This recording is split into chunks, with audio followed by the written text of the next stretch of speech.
mình trở về với những hàng ăn tiền ạ.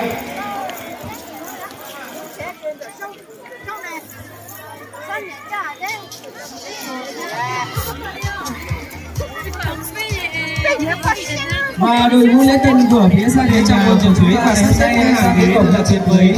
để cùng mời khách và dẫn để chào đón các vị thân khách quý của chúng ta ngày hôm nay. Một lần nữa xin tiến chuyển lời mời tới toàn thể quý vị.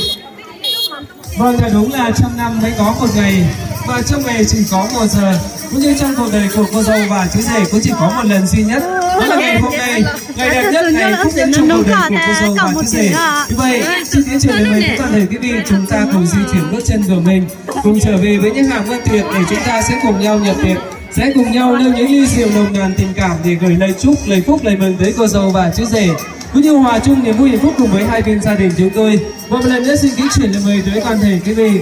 và chúng ta sẽ cùng di chuyển bước chân của mình trở về với cổng hoa hôn trường cưới và dành tặng tới cô dâu và chú rể của chúng ta những cái bắt tay thật ấm áp, thật là tình cảm, thật là thân thương, để rồi chúng ta sẽ cùng trở về với những hàng ăn tình cảm. Vậy cùng lần nữa xin thật kính mời tới toàn thể cho đôi bạn trẻ với những chén rượu nồng.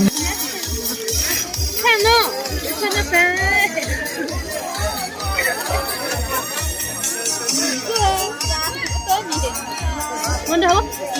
Muốn tập về một bữa tôi tao một thì một vòng muốn đâu lý do Vâng, kính thưa quý vị, thật đúng là ai chấp cánh cho chim bay về tổ, ai mở đường cho đôi lứa yêu nhau. Và để rồi đôi bạn trẻ của chúng ta trong quãng đời cũng như thời gian học tập cũng như sự trưởng thành thì đôi bạn trẻ đã gặp gỡ nhau, và để rồi gặp gỡ và yêu thương, và tình yêu mang lại sự gắn kết, sự đoàn tụ, sự hòa hợp giữa hai con tim, giữa hai con người, giữa hai tâm hồn. Và để rồi ngày hôm nay đôi bạn trẻ đã về thưa với xin được kính chuyển lời mời tới toàn thể quý vị là thân khách quý của gia đình cũng như họ hàng cô bác gần xa, cũng như bạn bè thân hữu của thầy Hoàng.